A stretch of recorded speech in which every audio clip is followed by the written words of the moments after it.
That's right, ladies and gentlemen. We are back and we're moving over to the North American edition of the DreamHack Masters Spring 2020. And we're starting off with the best of NA in Team Liquid. If they can still be held to that title, going up against Furia, who definitely deserve the title of best in Brazil after what they showed us yesterday versus MIBR. I've got Potter and Pip to talk this one through with. And guys, this is actually a normal situation where we'd probably be saying, Liquid, yeah, this should be a game for them to win. It should be an easy game for them to achieve success in.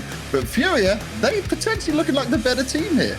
They've been looking good. They've been looking very good, I think. And as you said, Liquid yesterday, wasn't the day before that. Sorry, wasn't really looking too sharp. Seems like to me that Liquid are in an identity crisis. I think me and Christine talked about that a few days ago as well. That they are not playing up to the level that we know they can. Whereas for Furia, it seems like they are taking this period with online Counter-Strike super serious, and they're making the most out of it. So yeah, coming into this one, Furia are the favorites, and I don't think neither of us would have expected me to say that only 2 months ago.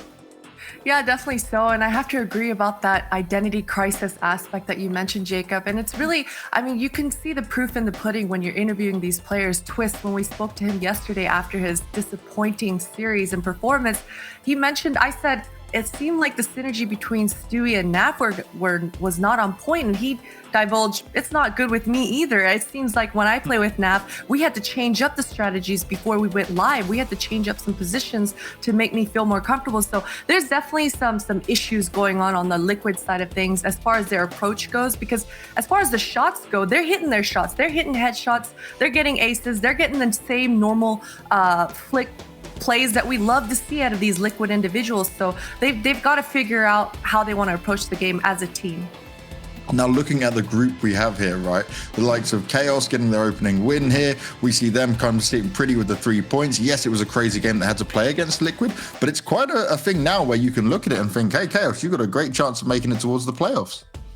Yeah, I'd say so. I think that victory against Liquid, they're definitely gonna bound well for them, right? That may even be enough for them to go through this group. Let's not forget that number 1 goes straight into the upper bracket, and number 2 and 3 goes into the lower bracket. So 3 different teams progress from this one. That being said, though, you know, if you're MIBR right now, if you're Team Liquid, you're already under pressure right now, right? Liquid lose tonight, they have to win the very last game of the group against MIBR, and that's a lot of pressure to be under. So already now, this group is shaping up to be one hell of a fight. Now, looking at Team Liquid as a whole and going into a bit more detail on these guys, we've already said that the identity crisis is 100% there. But I think the scary thing for these guys is they're not enjoying the online play, and it's something they have to deal with. They've said it in the interviews. Yeah, LAN is where we feel most comfortable. But how do you fix yourselves now? Because it's been 3 events now, back-to-back, all online, that they've not had success in.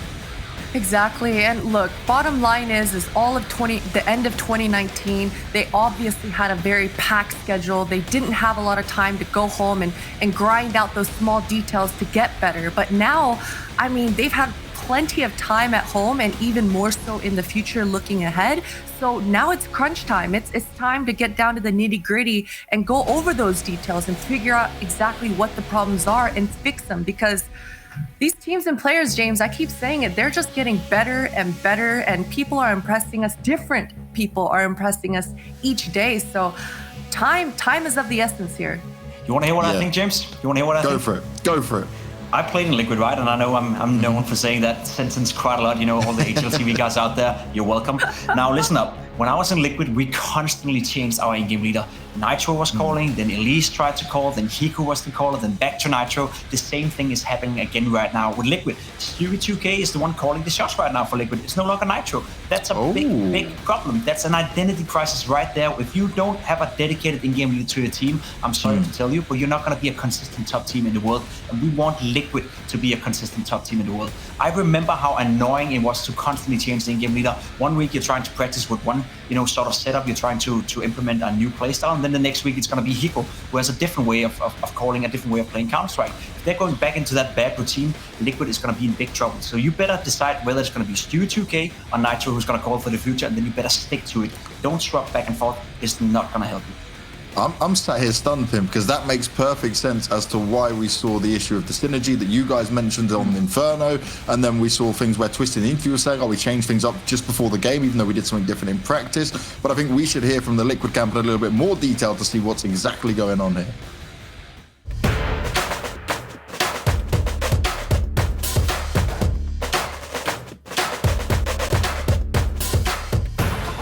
We played against Furia a couple times in the last couple weeks, and we thought that we fixed our mistakes the last time that we played against them, but we clearly still have a lot more to work on.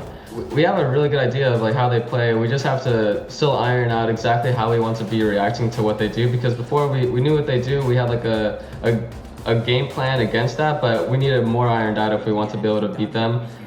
Yeah, he's got a sense that they're coming in. Oh, and he's got both. Vinny was so far ahead of the pack. Twists. He could even throw a smoke. The higher level teams are going to be playing the same way that they would be on LAN, like generally speaking, and Furia definitely does. They do crazy things online, but they also do that same stuff on LAN. That's just how they play, and we need to be good enough to adapt to it and punish that type of stuff that they do.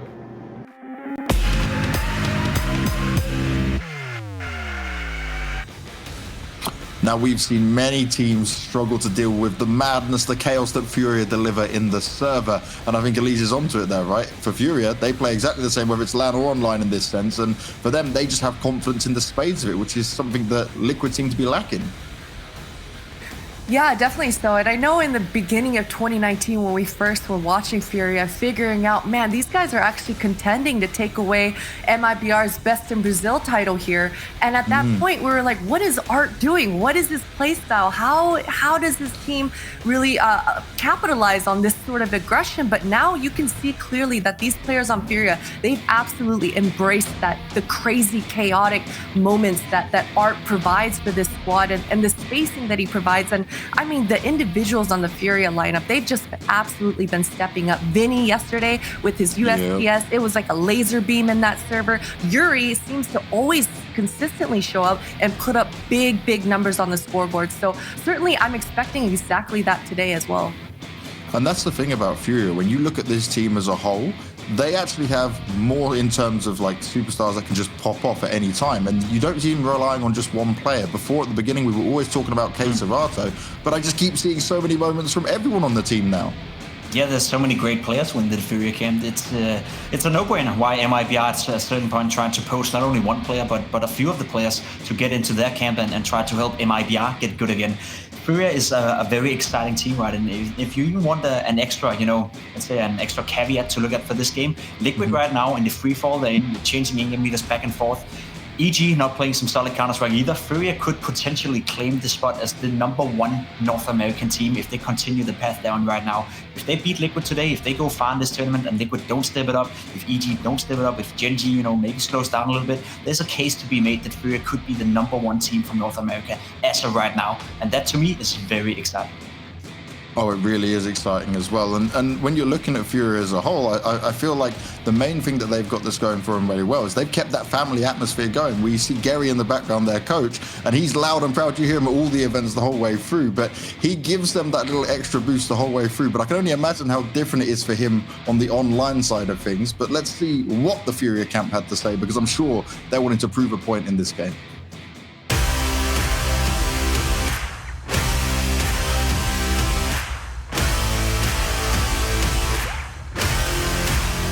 I think playing against Liquid, it's always hard. They're kind of struggling a little bit with their team right now, and I think we're just really good at the moment, and I think this benefit us in the matchups. I would say we're not preparing anything special, just watching the previous games and like creating new stuff to try to surprise them. But Yuri could have it dead to rights. He shuts down two, and this should be the beginning of the end. Yuri continuing to light up the... Yeah, I think that this whole week was good for us to watch our matches and try to fix all the mistakes possible.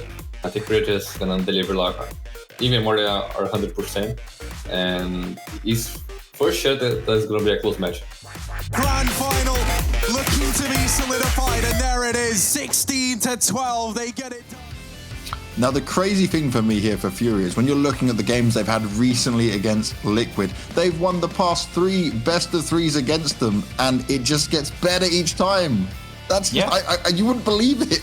No, and I think it's a Furia that is constantly getting better as it is right now. Christine, you're obviously involved more in the North American scene than I am on a daily basis right now, but the way I feel it over there is that these guys from Furia, they are hungry. They are hungry to show the world that they can be the #1 team, potentially in the world someday, but at least for now in North America. EG not playing well, Liquid not playing well, MIBI is a shadow of himself. These guys are super, super hungry, and I'm starting to believe that whole Project Furia actually could be, 2020 could be their year. 2020 could be the year where they cement themselves as the best North American team.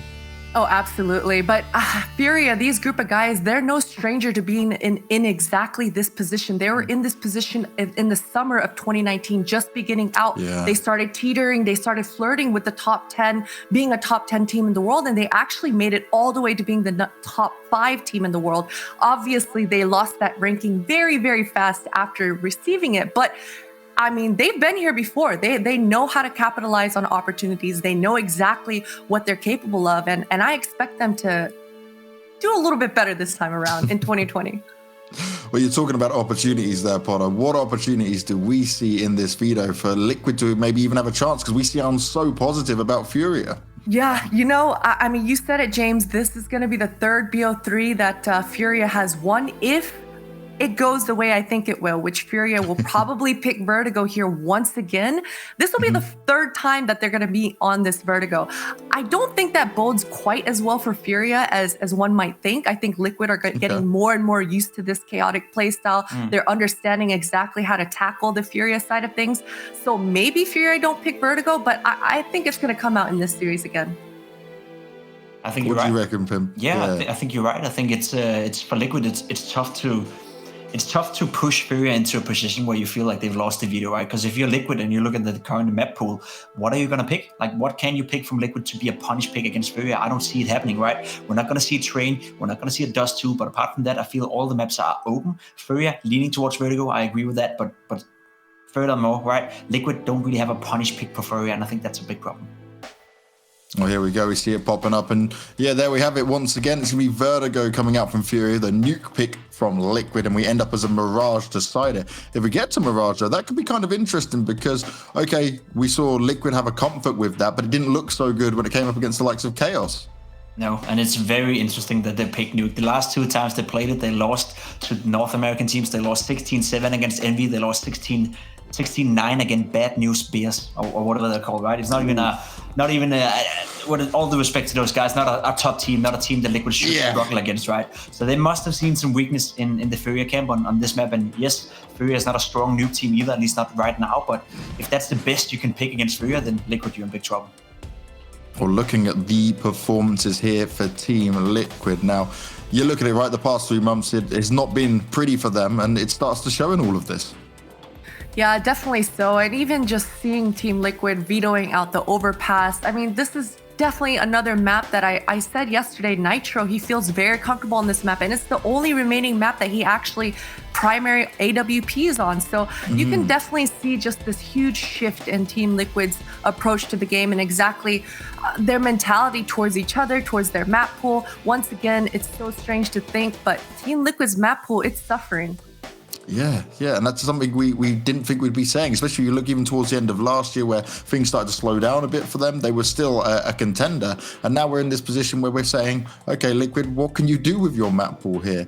So what we've seen and what options we have here in the veto, is this a potential 3-mapper, guys, or do we just have too much faith in Furia and what they can deliver? Because it's really sounding like you guys are heavily in the Furia camp, much like I am. I don't think I've ever seen a veto that painted a picture of an identity crisis as much as this veto for Liquid, right? They have nowhere to go. They have no stable map pool. They don't really feel comfortable on any given map at the moment.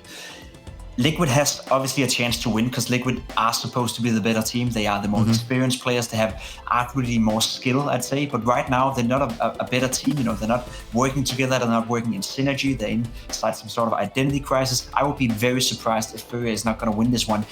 Question remains, is it going to be in 2 maps or 3 maps? I mean, North American Counter-Strike, it could go 3 maps, but I think Furia overall are the better team as for now. So I'd be surprised if they're not going to get this one.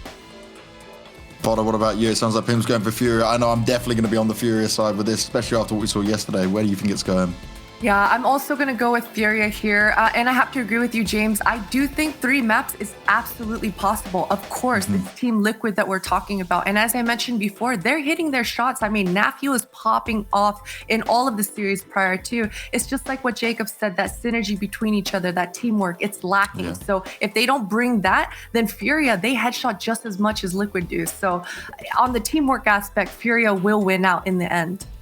And that's a problem which maybe LAN and boot camps can solve, but that's not possible for Team Liquid right now, and they've got to deal with the hand that they have been dealt with. And Twitch chat, you've heard what we think about all of this. You guys can make your votes on who you think is going to go and take this series. But what we're going to do is take a quick break, and when we come back, it's going to be Liquid taking on Furia, and you're going to have Scrawny and Launders to take you through all the action as always.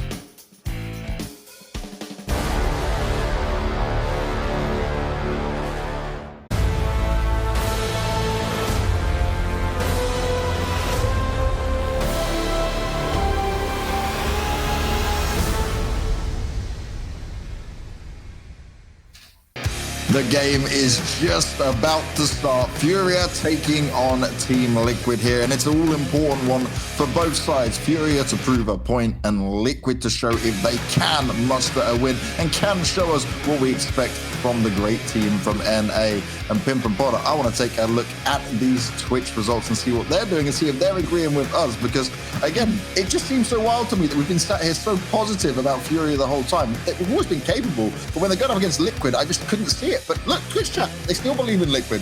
Only by a small percentage though. I think last year that might have been a little bit different. Well, I guess we have to take back everything we said, because Twitch chat is always correct, and that's just the way it is. I mean, win conditions for Liquid. We saw Elise 2 days ago play some abysmal Counter-Strike. He was nowhere to be found on the server. That can't happen today. Today we're going up against Furia, who have, as you said, James, 5 capable players of going off. Elise needs to have a good game today. If he does have one, though, I do believe Liquid can pull it to a third map, Mirage. Furia have won 9 in a row on Mirage at the moment, so good luck to Team Liquid, even if you get it to a third. And look at those odds as well. It's absolutely even despite Furia's recent success. I actually thought they'd be more favored in Furia. Yeah. But at the end of the day, at the end of the day, we still have to remember it's Team Liquid, right? It's still Team Liquid. They are still the best team in North America. They've just had a few bumps in the road up until now, and we just don't know if that bump is big enough to last or how long it's gonna last. That's all. They're about to collapse, you know. We don't really know. Let's hope they don't collapse, but we've gone with what Twitch have that they're going for Liquid. We've all gone for Furia, and you guys at home can follow along on DreamHackPick'em.com to make sure that you are trying to guide your way through success on this. But Potter, Pimp, I got to say goodbye to you guys, and I got to bring on Scrawny and Launders as they're going to get themselves ready for this opening game. And guys, my Canadian brothers over here, you're looking sharp, you're looking fresh. What's going on? You ready for this? Hell yeah, man.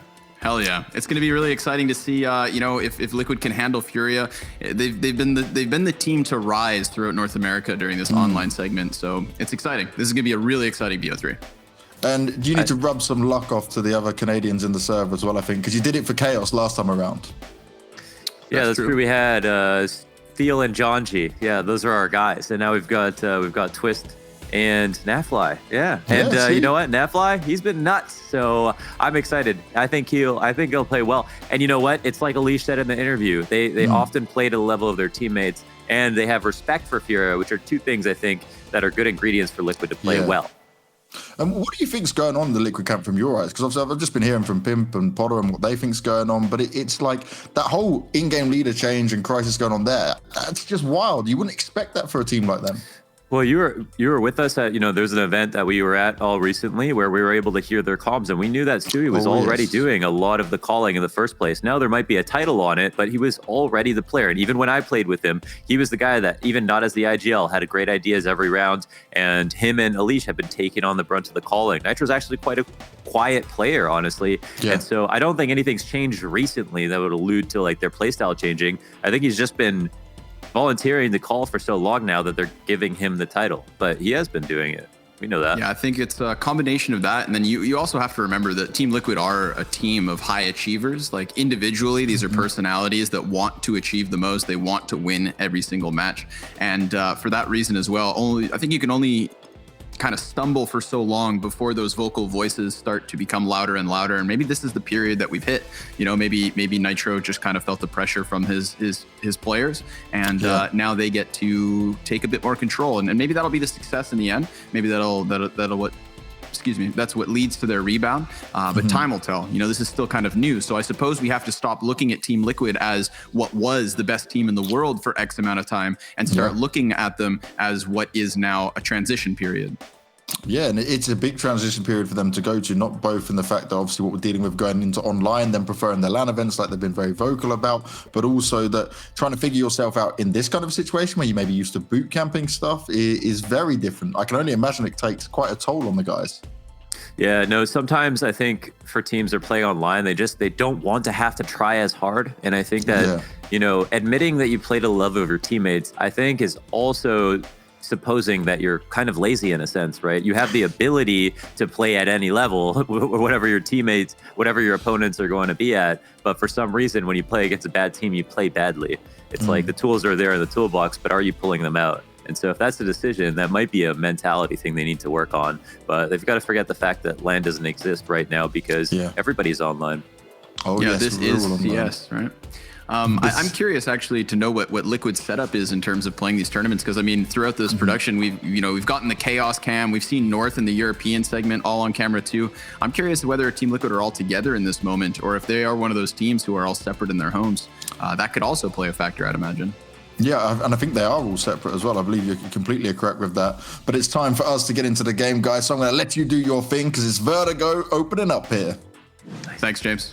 We'll see him and the analyst back in a bit. But that's right, Mohan. We've shed the extra weight. It's just me and you now. How's that feel? Yeah, we're missing some shoulders, I think, on these two cams, unfortunately, with James. But yo, chat, let's get the silly champs ready. It's going to be a great match. Vertigo, good for both teams. And if you guys were here yesterday watching MIBR play against Furia on Vertigo, and the day before watching Liquid play on Vertigo, there's a lot to figure out about how their styles will clash and who's playing really well. We know Nafly's playing really well. We know Twist recently has had a number of very good matches, and Elise is bouncing back on top of that. And for Furia, they're just very consistently winning. And so I think yesterday they're throwing caution a little bit to the wind because they never were out of control of the match. But I feel like if they played like they did yesterday, I honestly think that Liquid can win. Right, I wanted to say that I would try and describe what we saw from Furia, especially on their CT side here on Vertigo, as stubborn. Not in a negative sense because they still walked away with their win, but it was stubborn because they continued to make the same setups time and time again until that individual level cracked through and was enough to finish off the game. And we saw a spectacular 4K from Henny on the op, just kind of prying down ramp. And don't forget that I would argue Team Liquid would love to lock horns in that sort of a matchup. You know, Nafly in particular, I would argue, just a great matchup for Furia in general. Everybody wants to clash. And so without further ado, folks, let's get this action under the way. We've got, whoa, fast flank from Twist. Or rather, excuse me, what am I talking about? He's a T. We've got a fast push from the defense down the stairs. So he gets disrupted from that position. And Henny, well, he's the first casualty of the first round. The pistol now dropping bomb over here towards the B site. Yuri looking for another, but he can't manage anything more than the one. So it's a man advantage for Team Liquid to try and get this plant in.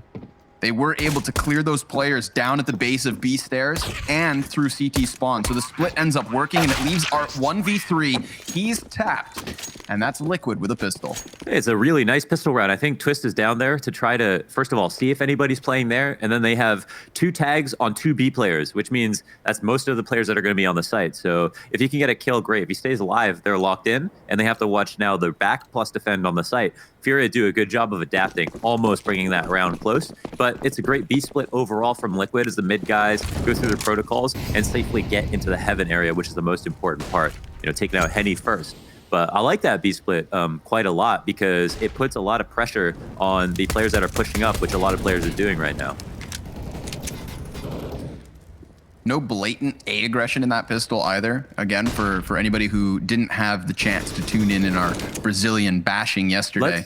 Let's talk about that for a second. So for those of you who missed it, basically what it looked like was Furia were very uncomfortable with the idea of playing on sites and letting the bomb go down. On B, on A, didn't matter. They were pushing down A ramp very aggressively versus MIBR, and they were doing it even if they were losing. So it felt like, as you mentioned, they were stubborn. They were very adamant about needing to have control of it, and it ultimately won them the game. So on the one hand, it looked like they were a bit one-dimensional, but they did win the match. And so you'd think there's a bit of self-awareness in the fact that they feel uncomfortable about letting the bomb go down, but they know eventually they could toe the line by consistently pushing down the A ramp and allowing Art to try to work by himself to get a kill. Such a key component on both their CT and T side on almost every map right now. Final point on that too, right? Remember, this stubbornness of the CT side happened after an excellent T-sided start. That's not where Furia find themselves here versus Liquid, but they will, in this first gun round, still try and get Art down here.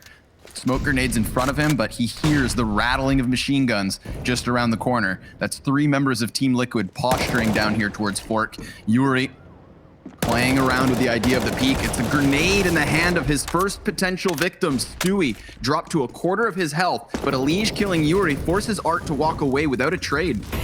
These are going to be harder players to kill than MIBR, and it looks like now that MIBR have won the gambit of this first initial A trade, they start to explode and sprout out throughout the different parts of the A site, up the ramp, putting pressure in a number of locations, and this is what Furia really hate to see.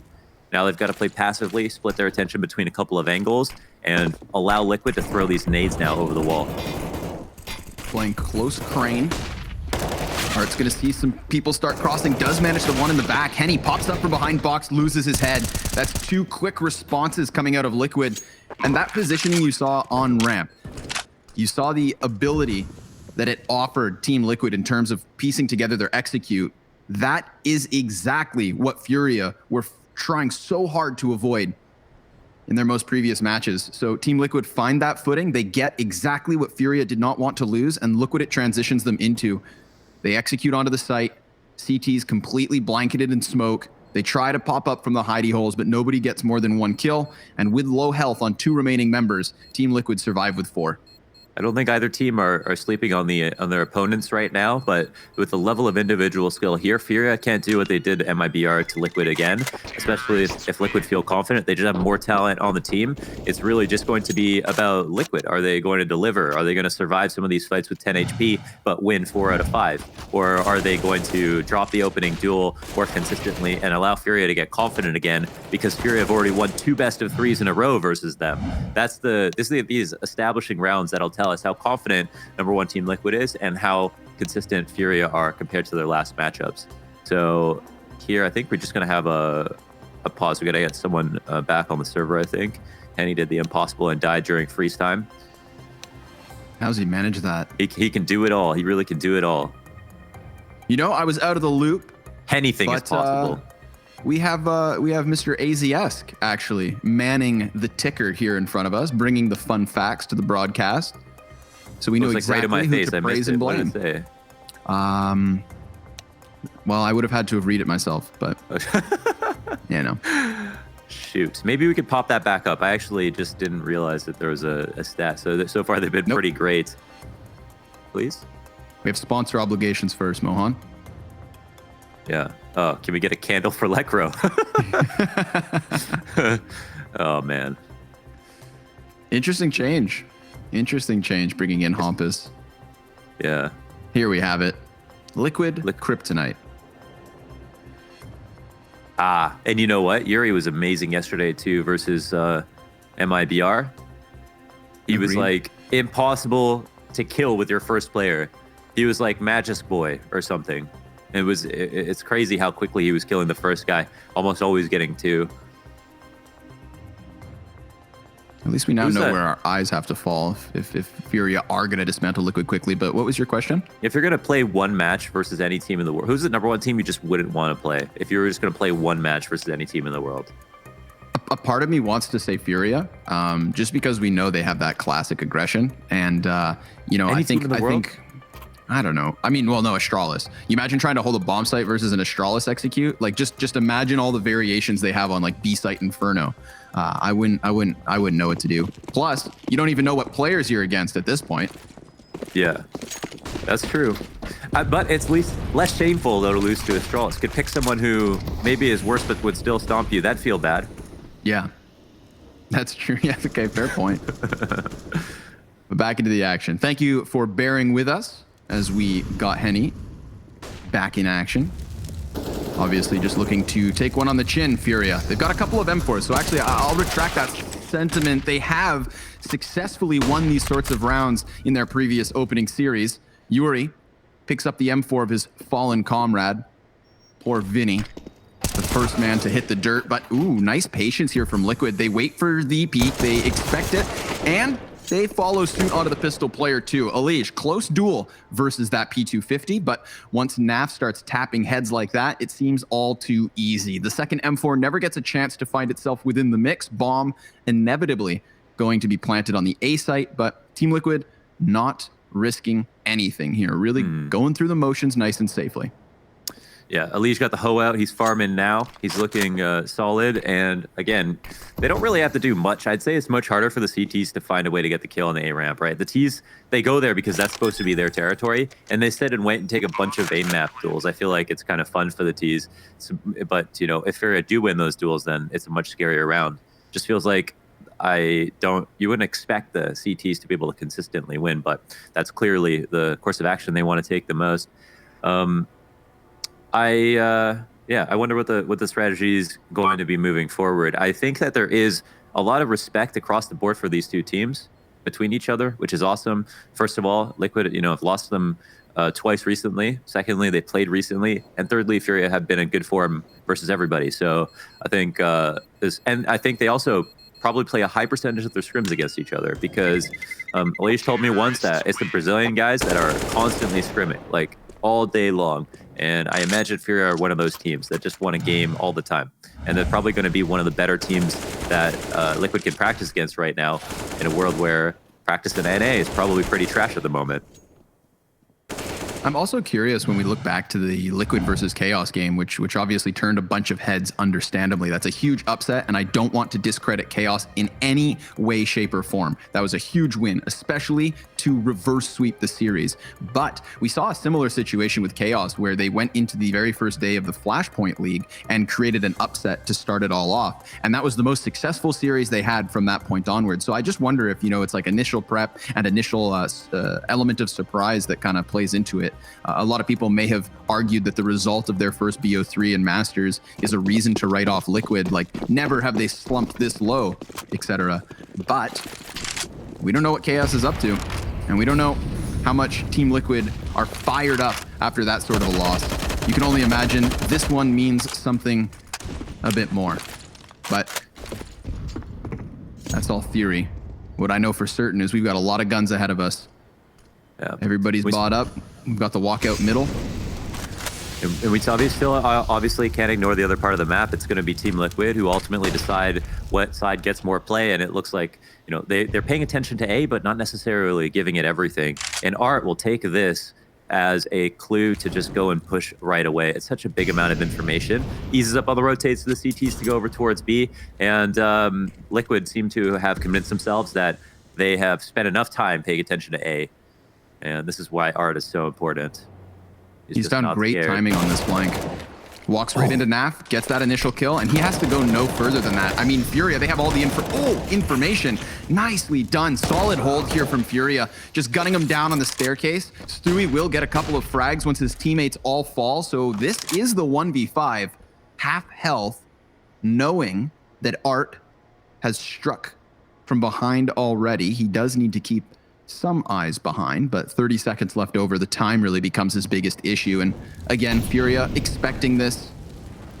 They've got their finger on the pulse, on the pace, and down he goes. Yuri, last frag, and Furia on the board. Time's a really important point, because ultimately, if the game could go on forever, then the Ts could work A for as long as they wanted to and really move at exactly their own pace. But the moment that Art calls out that they're leaving because the clock is representing that they have to pick a site, and Art takes a risk by peeking down the A ramp, then he can guarantee that flank, right? And that's what's scary for Team Liquid. They seem to do a lot there at A, and Art still found the opening and called them out. He risked dying if they were to come up A, and that's how confident he is. Whoa. Oh, nicely done by Elige. Skims the head off Yuri. Henny close, though, with the op. Good for a first one. Missing his second chance, but the smoke begins to fade. He slaps Nitro back, and Art, still exposed, is able to body bag another. So it's Twist who will find himself in the clutch this round. 1v3. Weapon up, and Art has already snuck back into the bomb site. He is not alone here on A. He's got Vinny to hold his shoulder. Twist comes rounding into the site and gets a very clean first kill. That's a crucial one. He's got a little bit of time to still keep these CTs separate, and he seems to have wind of the player on short. Just gets around. Does he know? And now, last fight, Chaos Dorado's gonna take it. He switches. If he didn't switch, he would have had a chance there to actually get the kill. Lots of bullets still left in the mag. That's something he's going to be kicking himself about. It was a good attempt. It was good kills as well. But overall, it's the round that's more important, and it was a very nice hold here from Henny to get the 2 kills that he did. And I like that so this is the thing, you know, like Henny on MIBR, it's like, do they play around him, or is he a piece in the puzzle that doesn't get a lot of attention, like as an individual player? On Furia, Henny seems like he gets tons of respect. He's allowed to play hit the way he wants to, which is an extremely aggressive player who is very comfortable being in open positions. And they use that and they try to highlight it, you know, use Art to help them play those positions. They play it together, and they're always in unexpected spots. Here we have Henny being burned out from behind sandbags. It was Art caught in the smoke, and yet still Furia are able to recuperate from the man disadvantage. But I agree with your point here. I do think that Henny and Art stylistically match up so nice that maybe if Henny wasn't necessarily, you know, played around in MIBR, maybe it's because that team didn't have the tools to do it so much as Furia does. You know, who on MIBR could you see hanging alongside Henny the same way Art does now? That's the thing, though. You know, MIBR have switched out so many players, and it's like, at some point, is it you not giving the players the respect they need to grow in your team? Is that why? You know, is that why Henny's working out so well here on this other kind of very different team? That's definitely the question. But we've got a 4v4 situation. Henny's low. Vinny's looking to pop off as the smoke comes up, but the trades are looking pretty good for the T's. Up until then, CTs still had a solid line held, but Twist's kill versus the short player, that's the one that really spells disaster. And I mean, because they had all out rotated to the A site for Furia when Art died early, they anticipated Liquid trying to follow through with that. And Henny's hesitation brought him a little bit closer towards B through CT spawn. So it's not like that op was posted towards the top shelf of CT and could get into the mix. He was removed from the hit, and Twist did it all. So that's 5 rounds for Liquid off of this bomb explosion. Still just 2 for Furia, and unfortunately for them, cash flow's not very strong. And it's an expensive, you got some expensive habits on the CT side. Your nades are very expensive. You've got to get fuse kits on top of that. And your M4s cost more than AKs. There's lots of things that'll make it more difficult to maintain your economy. And that's another reason why playing aggressively on the CT side is always so risky. Because even if you win the round, if you play aggressively, you play positions that are harder to trade. And so you'll end up losing or winning most rounds with less players in total, which puts a strain on your economy. And that's why T sides played like T sides, CT sides played like CT side. So since the op was lost in the end, there is no primary weapon here for Furia. But the pistols afford them a little bit of aggression. As Art flies down top middle, they find 0 resistance here from Liquid. So Furia doing a good bit of just at least taking map control with the little tools they have.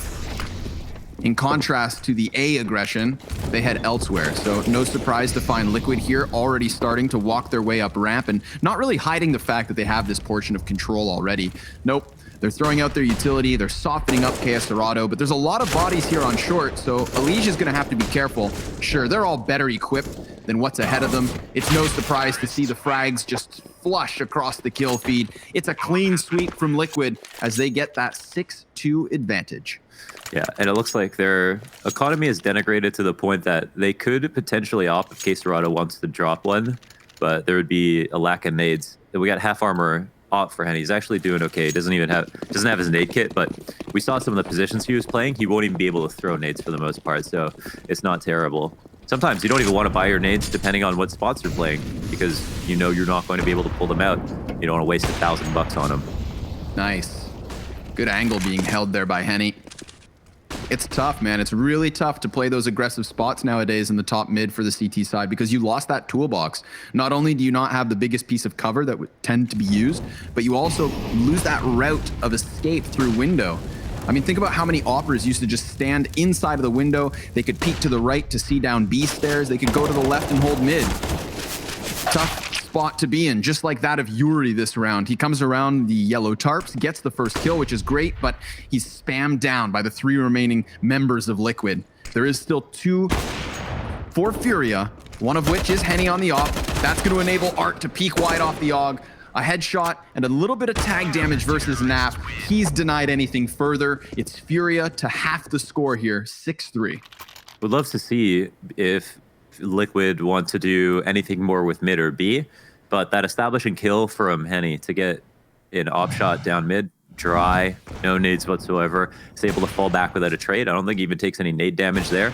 And then rotate around is enormous. It's just there's just so much pressure right now on the 5v4. So good to see him try to creatively manufacture a new way to get the kill. It looks like we're back to usual antics. This unorthodox A-ramp, unrelenting aggression. Yep, and that's a good exchange of grenades and bullets. All 10 players still standing, but the flashbangs continue to fly over. And Stewie's trying to give chase here. Working with a Galil. Utility's still okay for the execution. Naf with the vast majority. Here's Henny on a familiar angle, though, just welcoming Team Liquid to walk around these corners. He does, however, put a warning shot over the bow, so they know what's coming their way. What they may not expect is all 3 players here on short, and a 4th. Good time for the boost. Could catch him slipping. They're just on the cusp, and yep, Yuri's gonna rob one. Now that activates the attempt of a trade from Liquid. Elige caught in the scope of the op, and it's not just 1 or 2 rifles. Remember, 4 bodies for Furia, and everybody's picking up kills. It's a field day for Furia. Twist blast up over towards the sandbags. Oh, a second response from him at least, and some of these players have low HP. It would be a godlike clutch. But I never write the man off. He had the bomb, and now he's gone. It's Henny to take him 9-7. He's straight up winning this whole map for Furia right now. Like, they're down 2 rounds, but if he gets his kills, they literally don't lose the round. So it's coming down to, basically, can they stop him on the A site?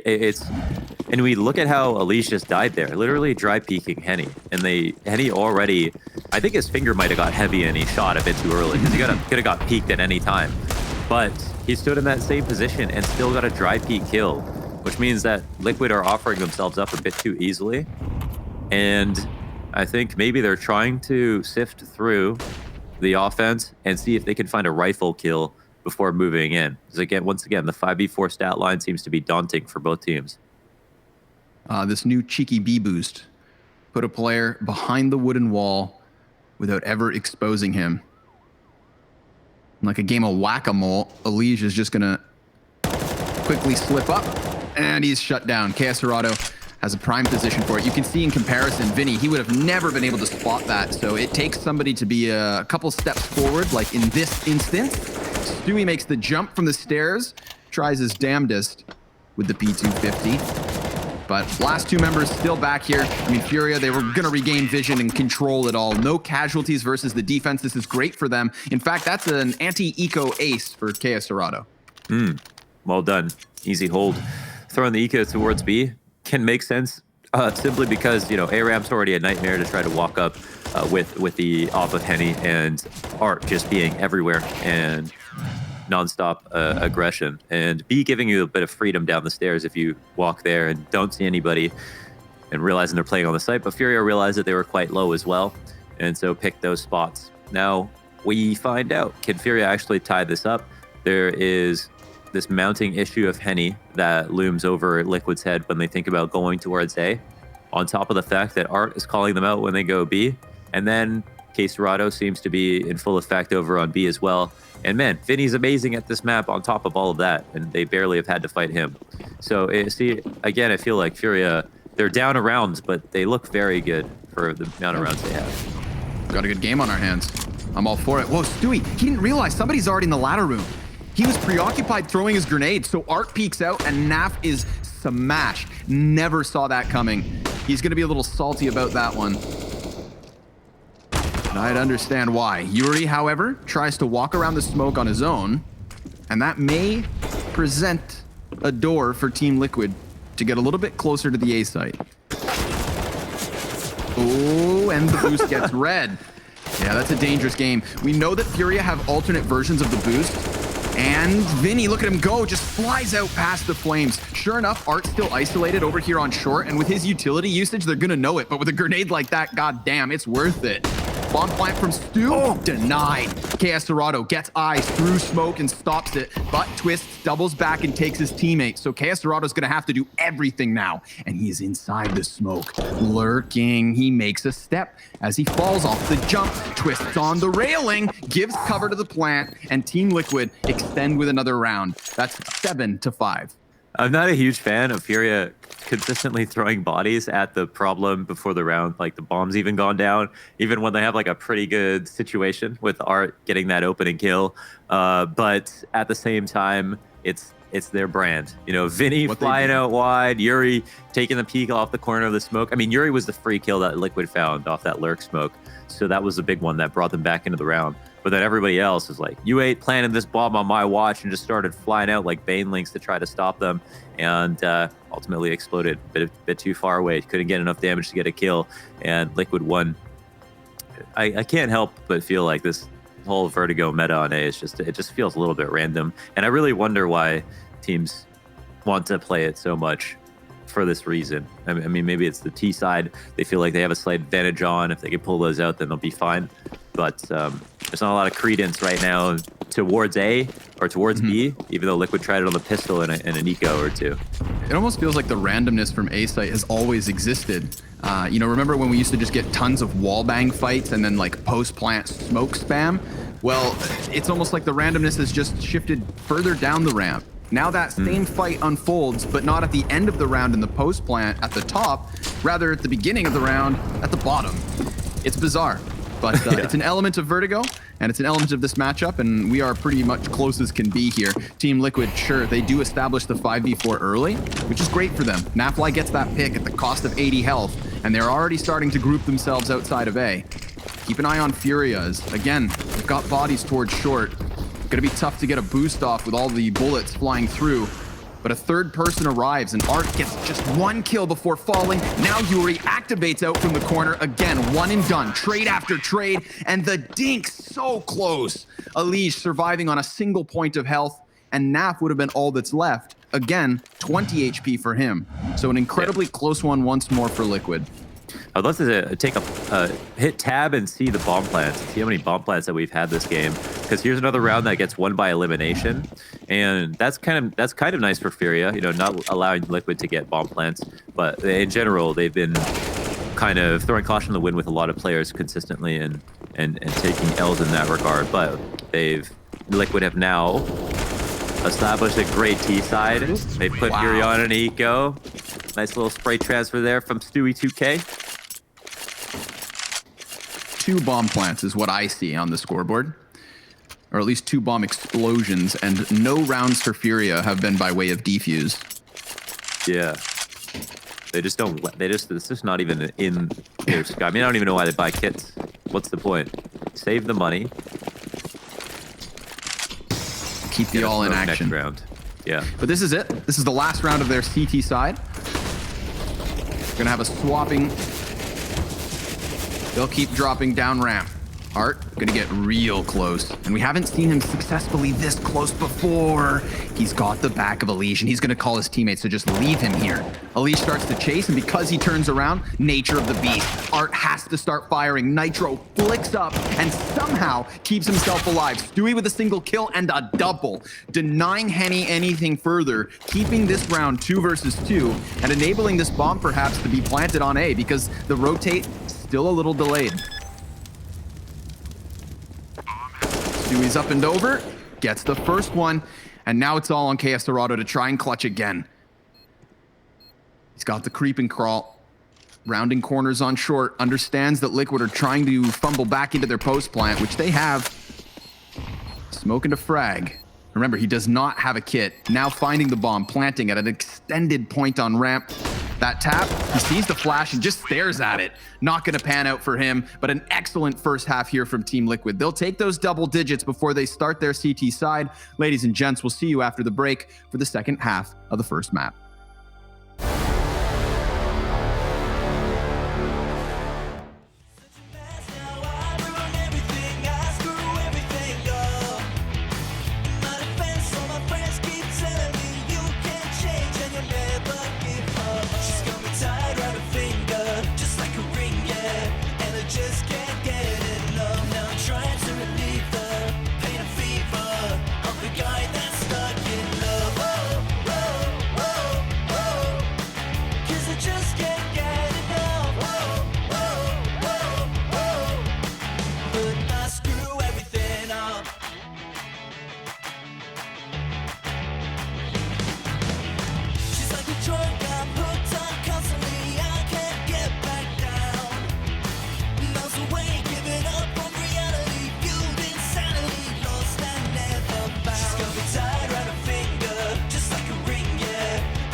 Halfway up, halfway down. We are done with the first 15 rounds of Vertigo. Team Liquid leading by 5.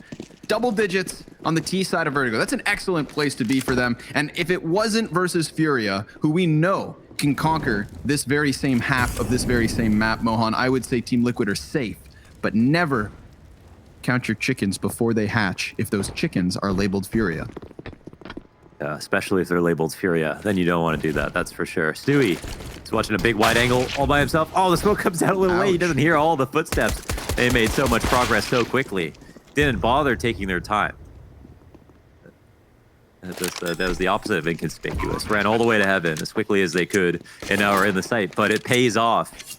Who's got time to be patient in 2020? The world could end at any minute. Yeah. We've never had a better reason to YOLO, Launders. Yeah, it's true. Let's keep at it. But listen, I want to draw a contrast. That was, or rather a comparison, the opposite. That pistol was just the exact same thing we saw from Liquid on their T side. Just a good old split into the B bomb site, members coming up the stairs and also through this new piece of construction. The retake falls flat for Team Liquid, so Furia just pedal to the metal. They sprint into the B bomb site to kick off their T side, and it works wonders for them. We know Furia do a lot more stuff at mid and B as well. Oh my god, he had long range burst. Yeah. First of all, the audacity of having burst on from that distance is one thing, but getting the shot in is another. That works better even with the echo, actually. Yeah? Yeah, that's good. We've got that in our back pocket. Reverberation. Let's keep it there. Speaking of full pockets, look at these grenades. Yeah, they bought up. They intend on winning this round. Hopefully, if it is going to be just like this A-site take, they don't try to rotate in and get retake kills when they spend all their money on a good foundation to throw good guns onto. You don't really just want to throw away bodies at this point. Didn't expect that one. Yuri takes to the top rope of the A-bomb site. Now there's the answer though. A frag from Nitro. Bomb plant coming in from KS Dorado. He's gonna prioritize the digit. We've seen this happen. Those frag grenades reserved for when the bomb attempt happens on A. They've got the bank nades. Works out wonderfully. Helps, of course, that Twist gets the deagle shot after the softening from the nades. But here we have it nonetheless. That's a T-side smoke to just plume in the face of Vinny. He's trying to play around this. They're going to get on top of the bomb, but I mean, yeah, big kit. He sticks it, and Team Liquid robbed the round. I was wondering to myself, with so many smokes and that kit in the mix, whether someone was going to just go sprinting into it, but Nafly died early. I didn't see that Twist had already picked that bad boy up. So Man, that was a really... And just slides away. That was really awesome to watch. I mean, Twist, he catches the fallback kill after the 2 nades land, but don't get the frag. They do a good job of safely securing the first kill. There's so much cool stuff that happened around. They use all of their nades perfectly. The flashes to help them get on the bomb, out of sight with the smoke, landing in the perfect spot. I mean, that was awesome. And they, they really didn't. Some people buy 5 deagles in a round, don't do nearly as much. I mean, let alone win the round, of course. Here's Nitro. Not going to try to play the trigger discipline, just looking to get these kills racked up. Furia, of course, buying back into this, trying to respond. But that's huge. And you know what? Not only does he stick the defuse, but that also just drew my eyes to the scoreboard where Twist has 20 kills. Yeah, it's 20 and 8. That's huge for Team Liquid. Excellent first half. They lose pistol and then the bounce back.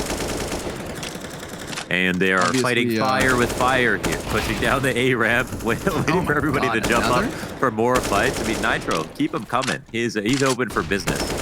It's like a conveyor belt of frags. Yeah, this is the absolute cooking mama, the situation right now. Then the tension dies down a little. Yeah, I mean, they tried it 3 times, so maybe something new. Plus the AKs. They did drop some of their weaker players who were sporting pistols. You see, this sort of success from Team Liquid is what starts to pique my curiosity in terms of like, how stubborn are Furia going to be today? Because we saw that stubbornness yesterday, and it worked. But now they don't have what they had then, which was a great first half to fall back on. Their T-side is where they put in their work, and their T-side hinged on getting this A ramp control. Our first, I would argue, real gun round, and Nitro throws a spanner in the works, but go on. It was both, but it was the CT side that was a little more sketchy, right? Like they had they had a good T side that allowed them to barely win on CT. Smooth as butter. So maybe, but yeah, like should they? But they also did a lot of stuff at mid and B, which is what makes Furia so fun to watch. At least on Vertigo, they like trying new things. Where they're going now. Art runs that MAC-10 right into Stewie. Naf tries to find engagement to his favor, but that's Henny with a second frag on the elevator room. So denying out that mid help. Once Stewie falls off this platform and calls that the aggression's there, Henny's the one that locks it down. But Nitro has been able to slip into the ladder room while Henny is continuously watching mid, anticipates a peek from one of these 3 positions. Tough job to do on his own. Tough clutch to close. However, he has the bomb, and if he had kept going to the A site, he'd be fine, but Nitro's about to get him. Nitro's flank eventually sniffs him out, and that's Team Liquid 13-6, and money's gone for Furia. It is, yeah. They're definitely playing without fear and looking very good. I mean, if Furia don't get the chance for Henny to get on and off, if they even want to get there, then we won't even have to talk too much about their T side. Once again, having a good first half just eases up on whatever you do in the second. You can trip over the finish line if you just win a couple of key rifle rounds, and it feels like that's what's happening right now. So 13 up, and this round looks like it should make it 14. They're doing some of the same stuff. Behind a smoke, it's relatively safe. I don't think Nitro is going to show us kind of as much or as little risk aversion as Art is on this A ramp. He's probably just going to sit back a little bit, let the kills come to him. But that's certainly going to be enough to win the round. Big moves. Still some presence being offered over here at mid, but Elige clotheslines 2 players, dropping that AK most importantly than anything else, and then a clean sweep from the follow-up peaks. Team Liquid 14 rounds to 6. Twist 24 and 8 deaths is the most important part. It makes it so much beautiful to have less than 10 deaths, right? That KD is what's the most impressive part of his scoreline, of course. The Chad elimination win. The round has been won by bomb explosion twice and defusal just once, all by Team Liquid. And that's almost because Furia have set the stage for how much they wanted Liquid to get to the bomb plant portion of the round. Post plants did not seem to be something they cared for, and that's what they got. But playing that way, only none of them 5 rounds. And maybe they have to expand their T side a little bit to entertain the thought of figuring out how to do retakes on top of playing how they normally do, just so they can be a bit more dynamic.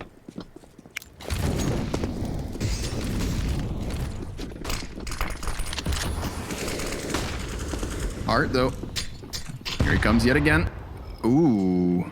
Looked like that frag grenade was maybe going to miss him. That's the new update. Otherwise, it would have been 1 damage. No, yeah. This is the best case scenario.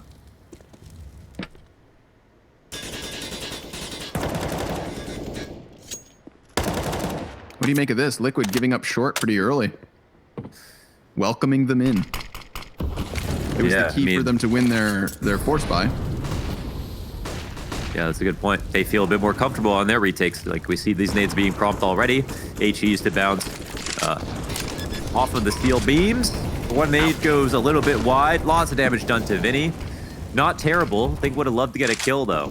They've still got another couple of mollies to work with, however. Let's see it.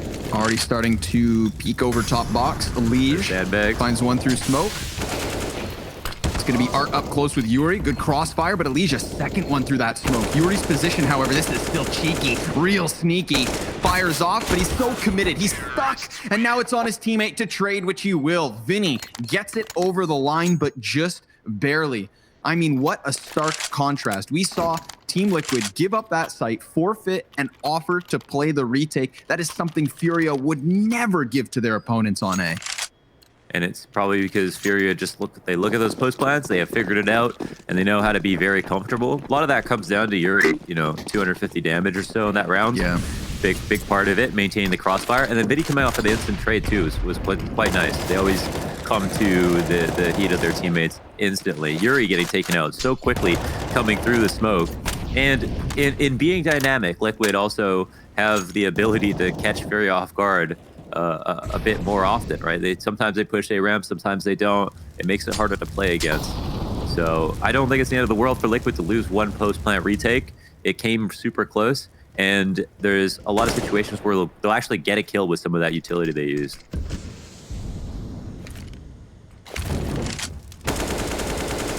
Nicely timed. Oh, beautiful. Perfect wallbang for KS Dorado.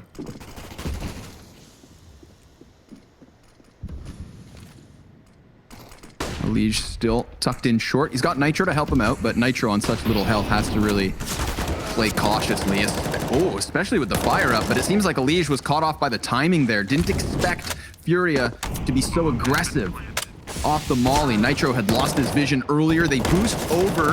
I love that. Smooth counter boost works for 1 kill. They find information versus Twist. Sure, it costs them a body, but it also forces the issue here with them on the save.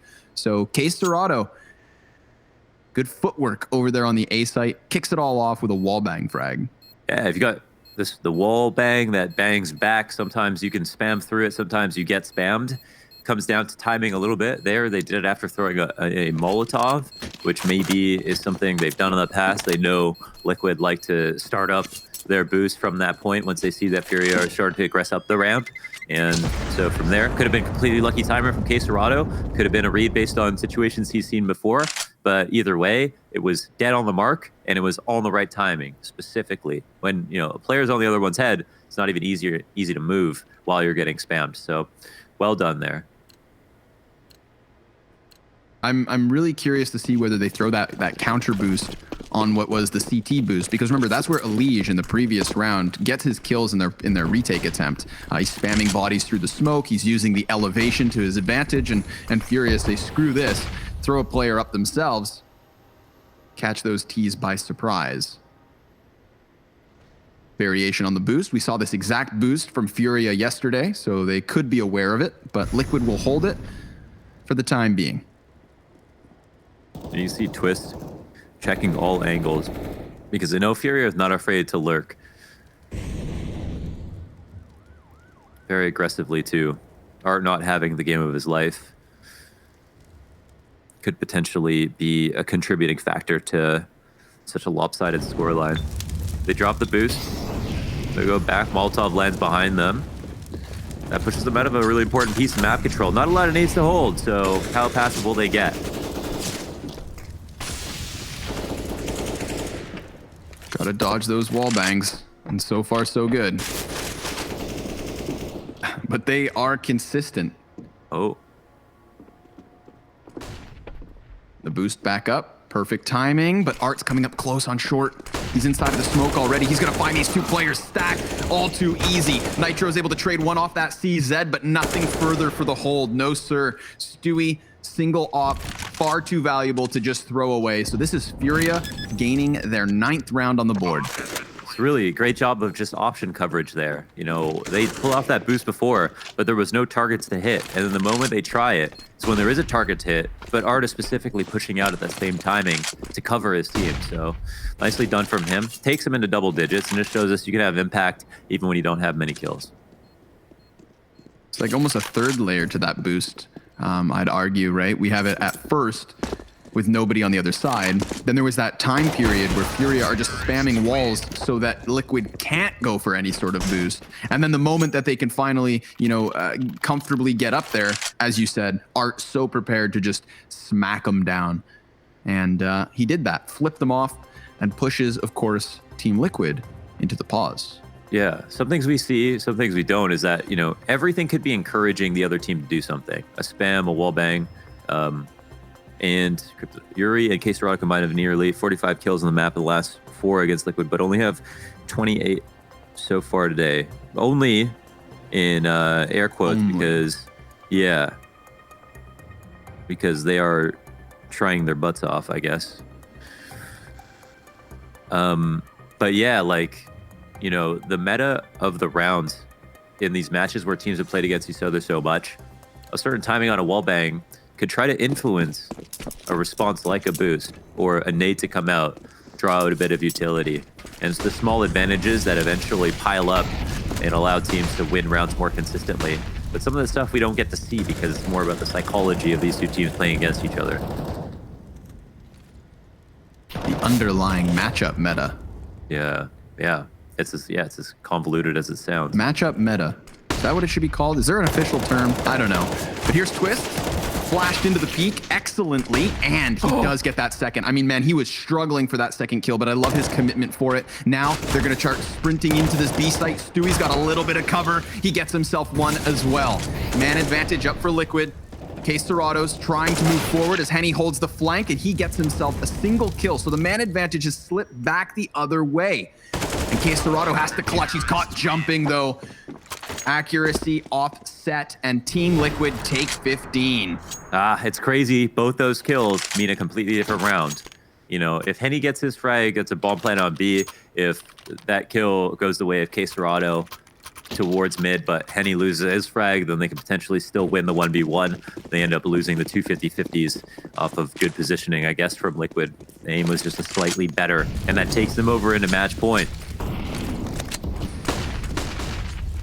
Flashbangs again.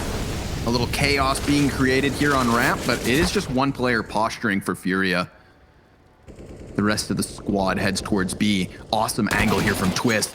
Just swooping death down from above, and the backstab from Young Stu lines him up, knocks him down, and sends Furia packing. 16-9, most certainly, you'd think, unless Yuri has a godlike clutch in him. He'd also need the ace, and nothing is found, folks. 16-9, an awesome showing for Team Liquid. You know, sometimes, Launders, you don't feel yourself falling until you hit rock bottom. And if that's what the loss versus Chaos serves as a wake-up call for Liquid, then I'm all for it, because this was a one-sided map, and now the entire outcome of this series is in question. Yeah, we know that Furia liked Vertigo. They should have played really well on it. There were question marks about yesterday. Some of those question marks were confirmed with their playstyle today. On the one hand, you like that they knew who they were and decided to maintain that aggression. But on the other hand, since Liquid knew that as well, they punished them for being too one-dimensional and ultimately never really lost control of the match. Maybe after that first pistol, things could have been different, but they showed us that amazing eco strat with all those smokes and only pistols that allowed them to win and take control of the game again. So really well done from Team Liquid on that one. They take the first one, but we have, of course, another map up next, folks. It's the pick of Liquid. We'll see you on Nuke after the break.